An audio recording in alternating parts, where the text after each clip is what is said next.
Welcome to Earth and Kind Quests. My name is Mike. This video shares about what might happen when a Wild Heart Barbarian battles against a Soulknife Rogue in Dungeons & Dragons. The Barbarian and the Rogue are at level 8, using the rules in the 2024 Player's Handbook. Among a place of ancient ruins, the Wild Heart Barbarian and the Soulknife Rogue battle against each other. The Barbarian is curious to learn what could be happening among the ruins. The Rogue aims to prevent the Barbarian from discovering the secrets of this place. In the video text description, you can see the web links for the level 8 character sheets in D&D Beyond. These two characters are optimized in some but not all of their aspects.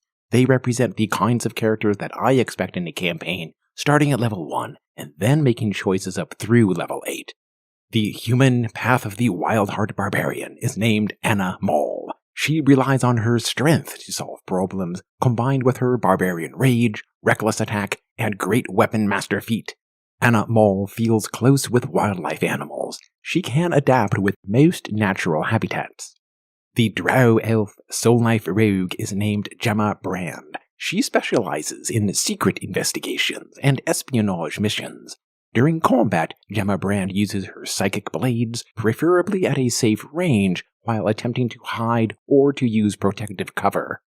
Today, the Wild Heart Barbarian, Anna Mall, observes a figure moving through the desert. She has seen this person a few times during recent months. Once again, the stranger is walking toward a place of ancient ruins, rumored to be cursed. The Barbarian has grown concerned about whatever this stranger might be doing here. This time, though, Anna Mall notices another two people, apparently following at a far distance.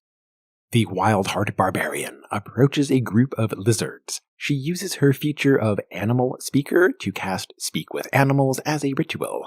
The lizards reveal that they have seen this person going to the ancient ruins, yet they are unaware of anything else about this person.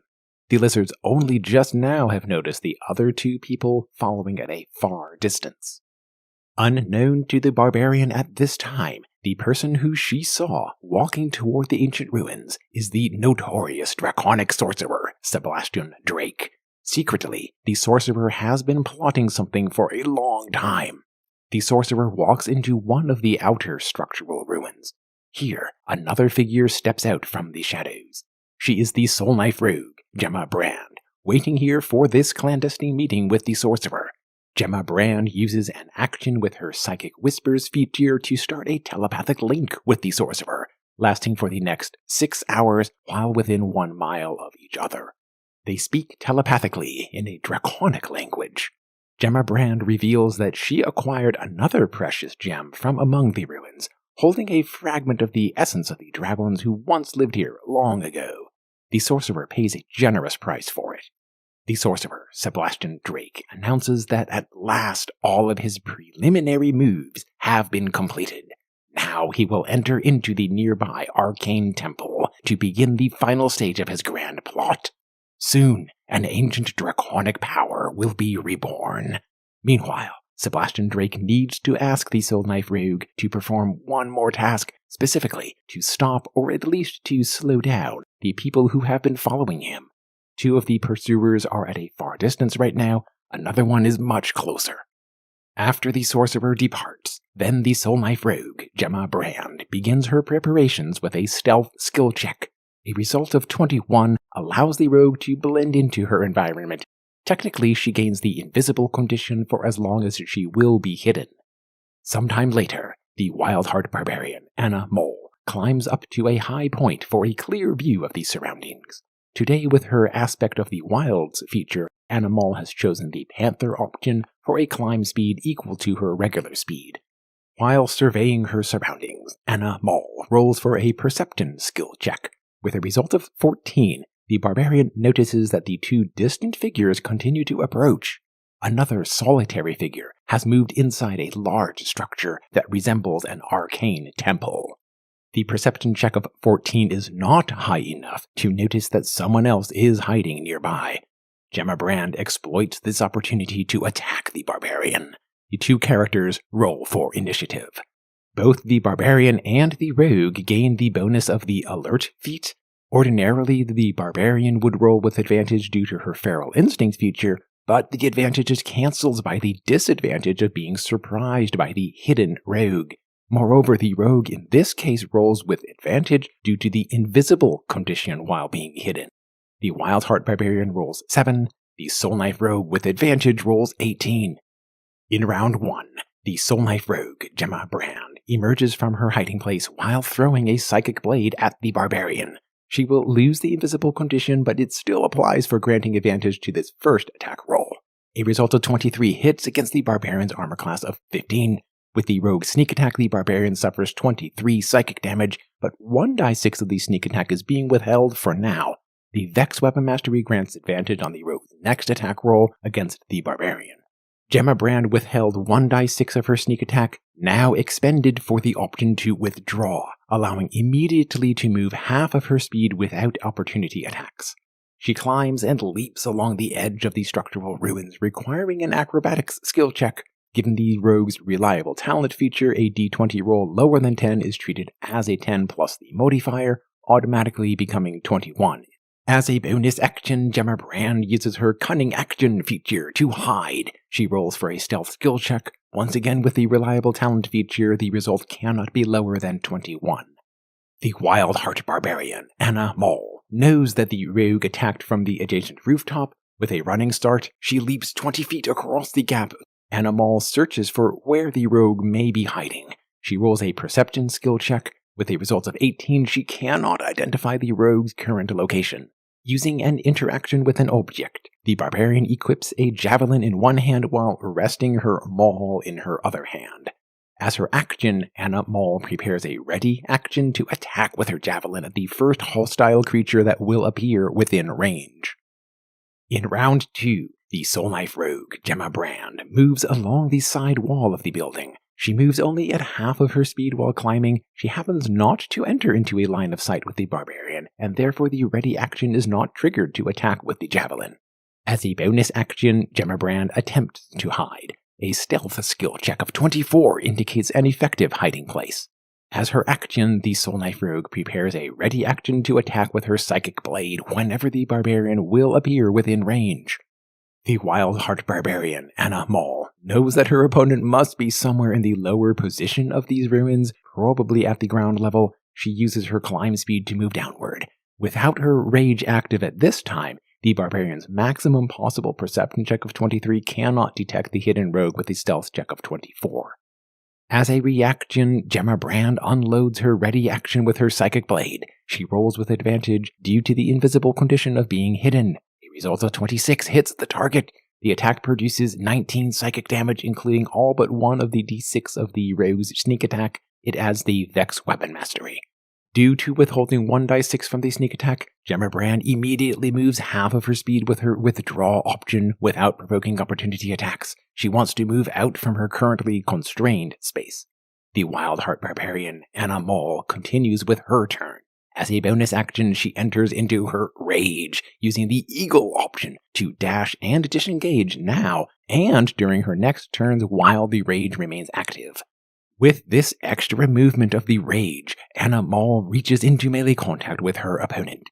As an interaction with an object, she unequips her javelin from earlier. As her action, she attacks twice with her maul. Using a reckless attack for advantage, the first maul attack of 24 hits against the rogue's armor class of 17. It brings 16 bludgeoning damage. The Topple Weapon Mastery forces the target to make a Constitution saving throw. A result of 16 succeeds, and the rogue is not knocked prone. The second attack with the maul hits again. It inflicts 13 bludgeoning damage. The rogue rolls another Constitution saving throw to avoid being toppled. A result of 15 fails. The rogue is knocked prone. In round 3, the Soulknife Rogue, Gemma Brand, uses half of her movement to stand up from the prone condition. As an action, she casts the spell Darkness with her Drow Elf lineage spellcasting. The magical darkness is centered in the space where the Barbarian currently is standing, and it emanates in a radius of 15 feet. As a bonus action, the Soulknife Rogue attempts to hide. Once again, her reliable talent feature saves her from a poor stealth skill check, and the result automatically becomes 10 plus her modifier with a total of 21. The rogue moves into a new position. She does not provoke an opportunity attack within the magical darkness. the Wildheart Barbarian, Anna Mole, does not know where the rogue is located right now. She rolls a perception skill check, adding her strength modifier with her primal knowledge feature with a result of 20, not quite enough to detect the rogue with her stealth skills check of 21. Anna Mole moves in the direction where she last knew that the rogue was standing. She exits the darkness. She still cannot see the rogue. As a bonus action, Anna Mole continues her rage into her next turn. The Barbarian uses an interaction with an object to equip another javelin in one hand while resting her maul in the other hand. As her action, Anna Mole prepares a ready action to attack with her javelin whenever the rogue will appear.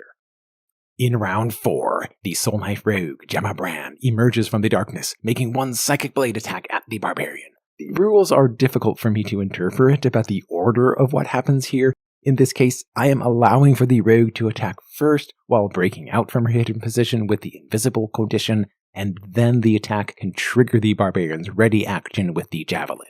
The advantage roll with the Psychic Blade hits the Barbarian. With the full amount of the sneak attack this time, the attack produces 19 psychic damage. It applies the Vex Weapon Mastery for advantage on the rogue's next attack against this target. The Barbarian's ready action with the javelin allows for advantage with a reckless attack. The javelin hits. It causes 8 piercing damage. It applies the slow weapon mastery, reducing the rogue's speed by 10 feet. As a reaction, the rogue uses her uncanny dodge to reduce the javelin damage by half, down to 4 piercing damage. Gemma Brand rolls a Constitution saving throw to concentrate on her darkness spell. A result of 18 succeeds. While the Soulknife Rogue moves back into the darkness, she uses a bonus action to attempt to hide. A result of 21 hopefully will be sufficient to remain hidden without the sounds of her footsteps giving away her position. The Wildheart Barbarian, Anna Mole, moves into the darkness area. She searches for signs of where the rogue might be hiding. She rolls for a perception skill check, adding the strength modifier with her primal knowledge. A result of 20 is not high enough to detect the rogue with her stealth skill check of 21. Anna Mole moves out from the darkness where she can see normally. As a bonus action, she continues the rage into her next turn. Once again, the Barbarian uses an interaction with an object to equip herself with a javelin. She uses her action to prepare a ready action to attack with a javelin whenever she will see the rogue. In round 5, the Soulknife Rogue, Gemma Brand, knows that she cannot stay in this fight for much longer. She will attempt one more attack during this turn, and then she will prepare to escape. Gemma Brand emerges from the darkness and finds herself in melee contact with the Barbarian. While breaking from the invisible condition, I am allowing the rogue to attack first with advantage due to the invisible condition and the Vex Weapon Mastery of her prior attack. The Psychic Blade hits. With all but one of the sneak attack dice, the attack produces 18 psychic damage. The Vex Weapon Mastery continues. The Barbarian's ready action is triggered to attack with her javelin, in this case using the javelin as a melee weapon and not as a thrown weapon. The attack hits the rogue. It inflicts 12 piercing damage. It applies the slow weapon mastery to reduce the rogue's speed by 10 feet. The rogue uses her reaction of an uncanny dodge to reduce the javelin damage by half, down to 6 piercing damage. Gemma Brand rolls another Constitution saving throw to concentrate on her darkness spell. A result of 20 succeeds. The darkness continues. The Soulknife Rogue can see that 2 people are approaching. These people appear to be the same 2 figures who were at a far distance earlier. The sorcerer Sebastian Drake had instructed to stop or slow down all of these individuals. With the 1d6 withheld from her last sneak attack, Gemma Brand moves half of her current speed without provoking an opportunity attack. Her speed is slowed by 10 feet, but the movement is enough to enter back into the area of the darkness spell. As a bonus action, the Soulknife Rogue attempts to hide. With a stealth skill check of 26, the rogue is hidden safely. The Wildheart Barbarian, Anna Mole, does not know these 2 people who are approaching. She had seen them earlier at a far distance, but she knows nothing else about them. Anna Mole attempts to search for signs or sounds of where the rogue might be standing within the darkness. A perception skill check of 16 is not enough to detect the rogue with her stealth skill check of 26. As a bonus action, the Barbarian continues her rage into her next turn. Anna Mole still is holding her javelin in one hand and resting her maul in her other hand. She uses her action to prepare a ready action to attack anyone who will show hostility toward her. In round 6, The Soulknife Rogue Gemma Brand moves outside the area of the darkness spell. As an interaction with an object, she produces a large gemstone, similar to the gem that she provided for the sorcerer earlier. As an action, the rogue activates a special feature of this gem. When placed in the ground, the gem begins to produce a thumping vibration, repeating like a heartbeat, and causing the ground to tremble. The Soulknife Rogue continues to move away, using a bonus action to dash as far away as possible. The area of the magical darkness spell covers her escape. The Wildheart Barbarian, Anna Moll, sees the two figures approaching. They appear to be friendly, while they introduce themselves. The High Elf, Oath of Devotion Paladin, is named Vona Navan. The Human Light Domain Cleric is named Clara Cloudburn. They are students at the Spellsword Academy on a quest to find the notorious draconic sorcerer Sebastian Drake and to learn what this sorcerer is plotting. They suspect that Sebastian Drake has been accumulating magical gemstones from within this desert region. Recently, they witnessed when the sorcerer claimed that he awakened an ancient power in another place of old ruins. Now they have followed the sorcerer to this place of ancient ruins. Anna Moll reveals that she too has been curious about someone who could be this same sorcerer. She saw this person enter into the ruins of a nearby arcane temple, but then she was ambushed by the rogue.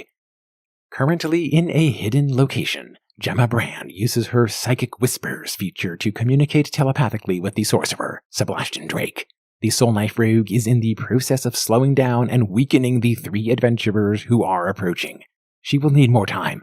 Likewise, the draconic sorcerer will need more time for performing a complicated ritual ceremony inside the ruins of the arcane temple. The characters consider how to proceed.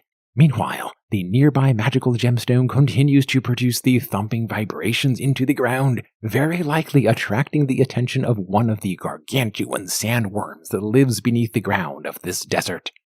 This part of our story will continue in the next episodes of Nemesis Battles. For now, in the comment section, please share your ideas and suggestions about what could have happened differently and what could happen next. As always, thank you for watching. I will see you in the next video.